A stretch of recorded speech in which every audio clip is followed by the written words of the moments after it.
Slavery is now achieved through a business-serving economy that forces people to accept employment that won't sustain basic human necessities. Mass incarceration, fueled by the intentional miseducation of our children, the orchestrated unemployment of our fathers after criminalizing their inability to support their families, and the resulting chaos generated in the unnatural ghetto environments produced by their carefully cultivated destruction of the family unit in our communities. That's right, their carefully cultivated destruction of the family unit in our communities. Or did you think the exact same suffering duplicated in all of our communities across the country was some kind of coincidence? Or maybe you believed them when they told you that the people that built the pyramids and built America did this to themselves because they could do no better. The conditions we live under are unnatural, but they are not unintentional. Those statistics on crime, broken homes, and single female head of household are no accident. The permanent destruction of the black family was designed into the blueprint for America, and all of our laws, policies, programs, and budgets are written to enforce and maintain it, because the continuation of our exploitation as a resource depends on it. No matter how hard they try to convince us that our condition is our fault, that we should stop blaming the man for our suffering, that we are the cause of the crime, drug addiction, poverty, and despair plaguing our communities, we must never forget that the full weight of this society's resources built on our exploitation have always been devoted to keeping our families dysfunctional and our communities weak. That's right, they've got us paying for the war being waged against us. People don't choose to be poor. They are kept poor. Criminals aren't born. They are manufactured.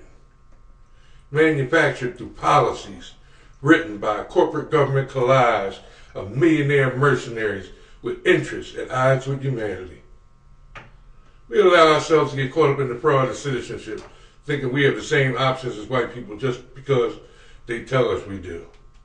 We buy into the publicity that we are the ones committing all the crimes, when the real crimes are still being committed against us by the children of the same white people who kidnapped and enslaved us through the government and business instruments they built with the blood-soaked wealth they inherited. And you go for it because they've convinced you that their war against you is over. And we are all on the same American team. Wake up, fool. Since it's clear that we are victims and not citizens of America, it should be equally clear that it is time to drop this delusional illusion of inclusion that keeps us dreaming that because we built this country, we are a part of it. Dreaming that because we have struggled and suffered so much for it, we must love and protect it like a child we hope will one day grow up and take care of us. We must stop dreaming that if we somehow prove ourselves good as white folks to white folks, they're going to accept us with open arms and we all live happily ever after. For us to expect this country to one day turn over a new leaf, start treating us fairly, is like expecting the gunman who shot you to work on your wounds. We are not them and they are not us. Our suffering sustains their luxury, and they will never willingly share with anyone. You must realize that the privileges you seek to enjoy with them are paid for in our blood. And if you want to survive, you better get it through your head right now that you are an enemy to America. Always have been and always will be.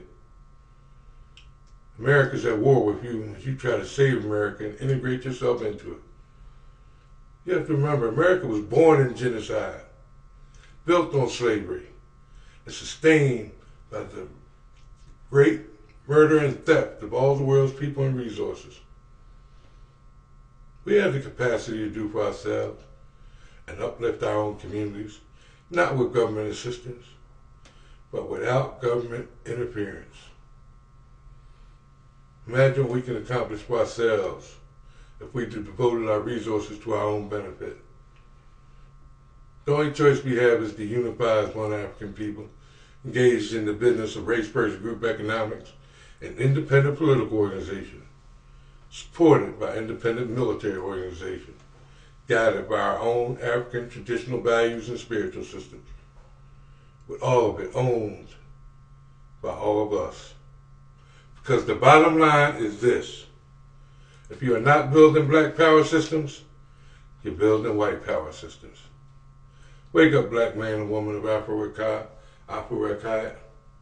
Your only chance for survival is the rejection of white foods, white culture, white religions, and most importantly, white people. And the return to the culture and religions of your ancestors who built great civilizations before and after the white cancer infected Mother Earth. The remains of these great civilizations that the whites to this day have been unable to duplicate serve to remind us that when we rejected the whites, their culture and religions, we held on to our land and freedom. And when we allowed the whites in, accepting their perverse culture and fake religions, we lost our land and freedom.